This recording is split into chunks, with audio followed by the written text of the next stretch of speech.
Hi everyone, I hope you're all well. I'm back with a new video and I'm looking forward to posting more regularly again, so stay tuned and thanks very much for having some patience with me. If you're new here, I'm Malin, and if you like what you see here today, please hit the subscribe button. It really helps me with my channel. And yeah, today I want to start a new series here on my channel where I focus in on different pantry staples. I talk a little bit about them and I share some vegan recipes you can make at home using that particular staple. And to start, I want to talk about lentils. Lentils are a great staple in a vegan diet. It's a legume, so it's rich in plant proteins, but it's also rich in fiber and minerals like potassium, iron, and manganese.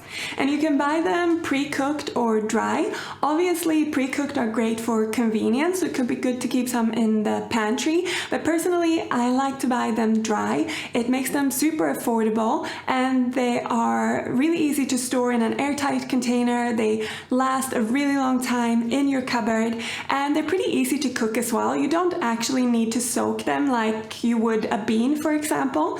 So the cooking time is pretty short actually. However, you could soak them for a couple of hours, as this makes the nutrients in the lentils more easily absorbed by the body. So if you eat a lot of lentils or if you have digestive issues, it can be a good thing to try. It also shortens the cooking time a little bit, and different lentils have different cooking time to begin with, so it just depends on that, of course, also. Whether you soak your lentils or not, it's always good practice to wash them before you cook them, and you just wash them in clean water in a strainer or in a bowl. And while you do this, you can also check the lentils to pick out like any little stones, or if there are lentils that look a different color to the rest, you pick those out as well. But obviously the coloring, etc., will depend on the kind of lentil you use, because lentils come in many different shapes and sizes, and I like to use them for different things. For example, split red lentils and yellow lentils are perfect for soups and stews, and dal, which is an Indian dish, which is somewhere in between a soup and a stew, or it could be either or. It's really delicious. I'll link a recipe for that down below.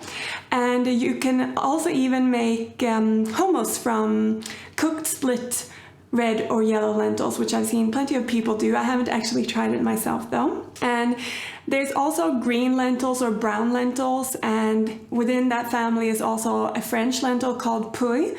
And they are really good for using in salads or places where you want the lentil to hold its shape more, because the yellow or the red lentil, they disintegrate a lot when you cook them. So that's what makes them really good in soups and stews, where they sort of add body to the dish.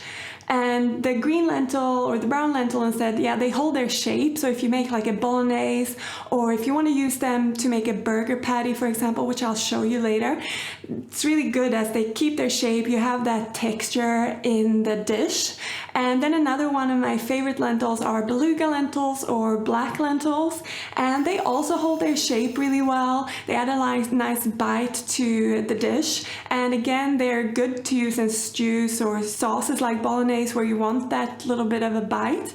But yeah, you could also use them in salads for sure. Another thing you can do with lentils is sprout them actually, and for that you just soak them overnight and then you sprout them like you would any other seed for a few days, and you can eat them in salads as well, just like a protein-packed little sprouts.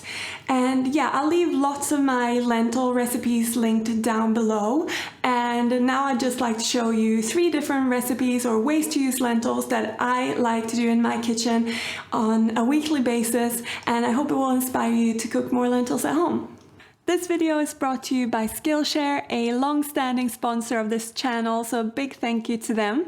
Skillshare is an online learning community with thousands of inspiring classes to explore and feed into your creativity. At the moment, I think it can be a really welcome escape to tap into one of their classes and learn something new.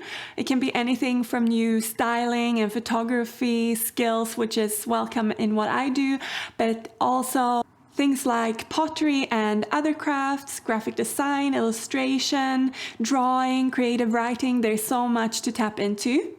There's something for everyone, and it really helps to shift one's perspective. At the moment, I'm enjoying a class called Everyday Flowers, where Spencer Falls talks in depth about flowers and shows beautiful arrangements.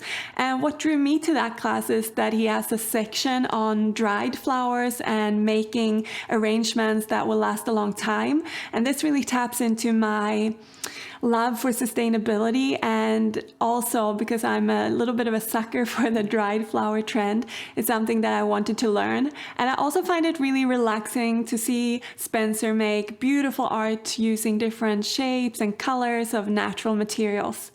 So if you'd like to try out Skillshare for yourself, the first 1,000 of you to click the link in the description box will receive 2 free months of Skillshare Premium. And yeah, that's about it about Skillshare for now. So let's do some cooking. The first recipe I want to share with you is a Middle Eastern lentil soup. It's called shorba, if I am not mistaken, and this is sort of my version. There are plenty of recipes online, but it's one of my favorite foods, I guess, lentil soup. So I really wanted to share this with you. I discovered it actually when Rob's parents lived in Dubai, and we visited them a lot, and we used to always order this for lunch. It was my favorite thing to order, but then I found out often it's made with chicken stock, so I decided to try and make it at home with vegetable stock instead, and it's equally delicious. It's a smooth lentil soup that's got spices like cumin and turmeric and lots of lemon juice, which makes it really vibrant and fresh while being a soup, which is usually hearty. And it's made with split red lentils that cook really quickly, so it's a great quick meal, and it freezes really well as well and keeps in the fridge equally well, so it's awesome for meal prep actually. But yeah, enough talking about it, let me show you how to make it. To start off, I'm chopping up the vegetables that form the base of the soup, and for this I have 1 brown onion, as well as 1 celery stick and 1 carrot, and I chop them all into similar sized pieces so that they cook evenly. And as always, you can find all the measurements and instructions linked in the description box. But to continue on with the vegetables, I'm also chopping up 2 garlic cloves, and there's no need to chop them very finely as we'll blitz the soup. Then we're gonna prepare the lentils, so I measure out 1.5 cups of split red lentils, and then I make sure I clean them well and check for any stones like I mentioned before. Then I'm gonna cook off the vegetables first, so I add a little bit of oil to my Dutch oven, but you could use a regular pot as well.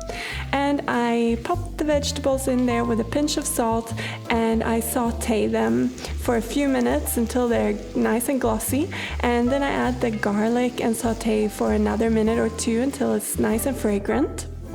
For the spices, I'm using 2 teaspoons of cumin powder, as well as half a teaspoon of turmeric and a bay leaf. And I fry the spices off with the vegetables just to get rid of that raw spice flavor. And then I add 6 cups of water, but you could use vegetable broth instead. But yeah, I'm using water and 1 tablespoon of vegetable broth powder. Then I'm adding in the rinsed and drained lentils.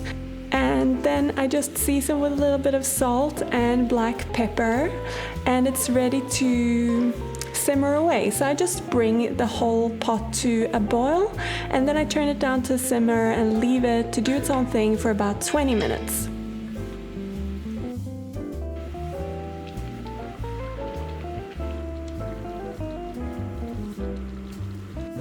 Once the 20 minutes are up and the vegetables are tender and the lentils are starting to disintegrate, I look for that bay leaf and remove it, and then I go ahead and I blitz the soup until it's super smooth. Once I've reached that silky smooth texture, I squeeze in the juice of 1 whole lemon, and this really lifts the soup to a whole new level in my experience. So I mix that lemon juice through, I taste it to see if I need to adjust the seasoning, and obviously this is to everyone's personal preference. I'm adding a little bit more black pepper here, and then I go ahead and I serve it.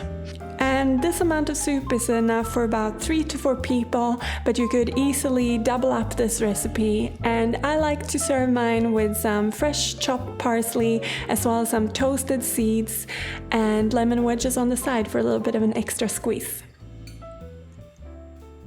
This next recipe I want to share with you is a lentil salad with some rocket and some roasted carrots and of course the lentils themselves. And I personally think lentils are a great addition to salads as they're quite delicate. They add a nice bite and of course also adds an element of protein to the dish, which makes it more of a full meal.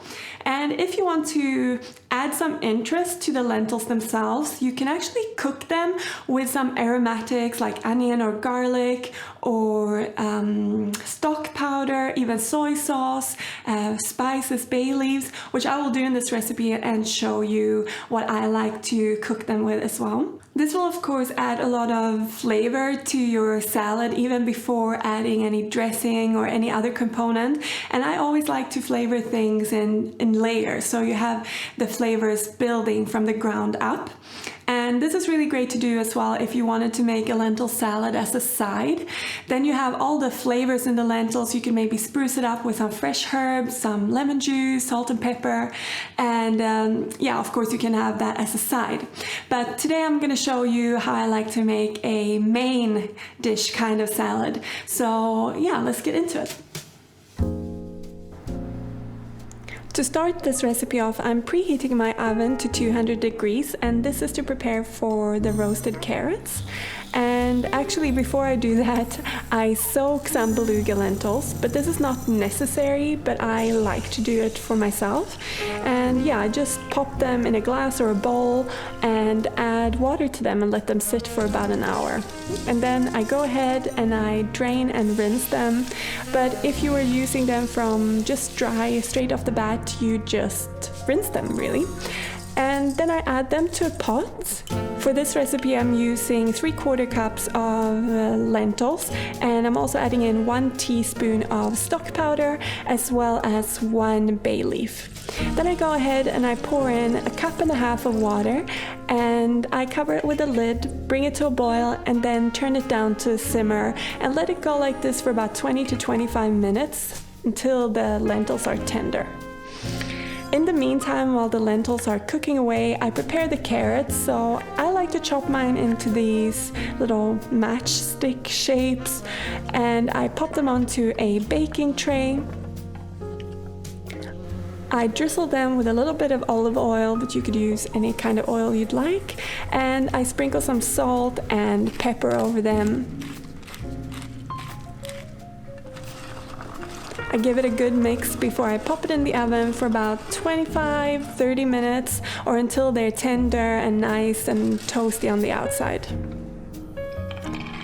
While the lentils are cooking and the carrots are cooking as well, I'm toasting some hazelnuts, and I do this in a dry pan for a few minutes until they're fragrant and have a little bit of that golden tinge on the outside. Then I set them aside to cool while I make the mustard dressing that, in my opinion, is what makes this dish so delicious.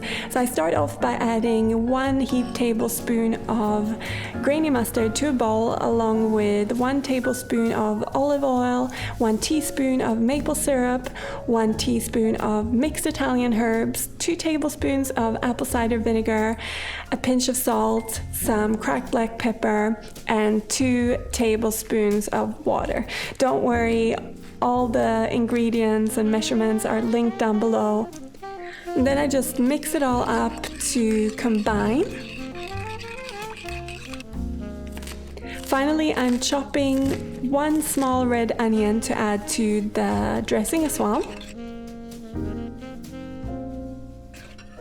When the lentils are finished cooking, I add them into the bowl, and if you find that your lentils are very wet when they're finished cooking, if there's a lot of water left in the pot, just drain that away, because you don't want to add that into the dressing itself. I just mix the lentils into the dressing and set it aside while I pop a lot of rocket onto a serving plate, and then I dollop the dressed lentils on top of that, and on goes the carrots as well that are finished in the oven. And you could totally serve this in separate serving bowls. This recipe should be enough for about 3 to 4 servings as well.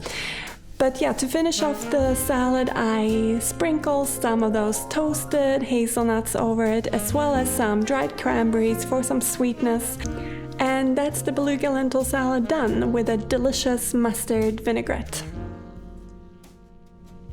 Finally, I want to show you how to make some herbed mini lentil patties that I'm gonna dress in a sort of lettuce cup, but you could totally use this recipe to make burger-sized patties or even balls for pasta or to use in other dishes. And lentils are actually perfect for making patties or balls. I think we're very used to seeing lentils used in stews and soups, like I've said many times now.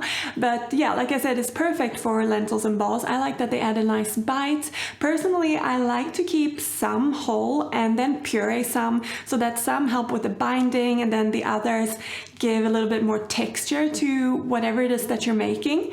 And again, I like to cook the lentils with some aromatics, some spices already from the beginning, so that they add more depth of flavor to the patty or the ball. And in this particular recipe, I'm also going to mix in some rice. And I know a lot of vegans or new vegans or plant curious worry about getting enough complete protein, and when you mix a legume like lentils with a grain like rice, you actually get all the 9 essential amino acids that build up complete protein. So it's a good idea to do this when you're making patties or balls, I think. And it's a great way of using up leftovers as well. If you have some cooked lentils sitting in the fridge or cooked rice, you just combine them and yeah, make some patties or balls and you have a whole new dish. But yeah, let's make these mini lentil patties and I'll show you how it's done. For this recipe, I'm using 1 cup of French green lentils that I've soaked for an hour, but you don't have to soak them if you don't want to. Then I drain and rinse them, add them to a pot along with a teaspoon of stock powder and 1 bay leaf, as well as 1 teaspoon of soy sauce and 2 cups of water. And then I just cover the pot with a lid again. I always do this to let the lentils soak up that liquid. I bring it to a boil and then turn it down to simmer for about 35-40 minutes with green lentils, but just keep an eye on them. And while the lentils are cooking, I'm preparing a slaw to go in the lettuce boats. So I'm slicing about 2 handfuls of white cabbage, and I'm grating 1 large carrot on a box grater, as well as slicing 1 small red onion.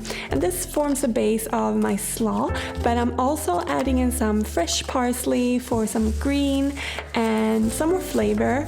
And while I'm chopping the parsley for the salad, I chop some extra to go in my patties as well. So in total I have 2 handfuls, and 1 handful goes in the bowl with the other vegetables, and then I squeeze a whole lime over that and season with salt and pepper. And if you wanted a more traditional slaw, you could totally add in some vegan mayo here, but I like mine fresh and vibrant like this, so I just give it a good mix and set it aside while I prepare the patties. And once the lentils are finished cooking, I just remove the bay leaf and any excess water, and then I pop half of the cooked lentils into a small food processor along with half a cup of white rice, but you could use brown rice as well, of course. I add 1 tablespoon of soy sauce, 1 tablespoon of olive oil. Then I also add in 1 teaspoon of powdered garlic, 1 teaspoon of rosemary, and 1 teaspoon of ground coriander before I blitz this into a smooth paste and add it to a bowl along with the rest of the cooked lentils, the handful of chopped parsley, as well as a 1/4 cup of coarse oat flour. I just make this in my blender. And then I also season with some black pepper. I hold the salt as it has quite a bit of soy sauce in it, so I mix it up well before I taste it and season thereafter.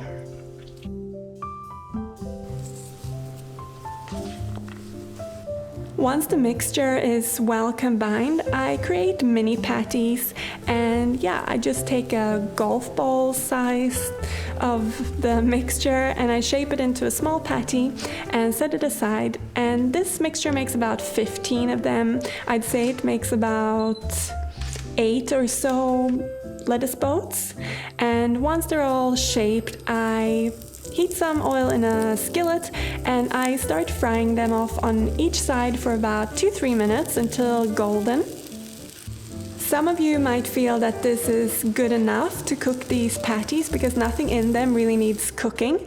But if you feel you want a firmer patty, you can pop those into the oven at 180 degrees for about 10 minutes just to firm them up a little bit more. As promised, I'm serving them in lettuce boats, and I've got some gem lettuce here, but you could use romaine or whatever type of lettuce that holds its shape well. And I add in the slaw, I break the patties in there, and I add a little bit of lemon tahini dressing on top, and the recipe for that will be linked in the description box as well. This is such a lovely spring dish. It's vibrant, it's got lots of herbs, and yeah, I hope you'll try it for yourself or for whoever you can see in these strange times. And yeah, thank you very much for watching. I hope you're all well. I wish you all well, and I look forward to seeing you in the next one. Take care.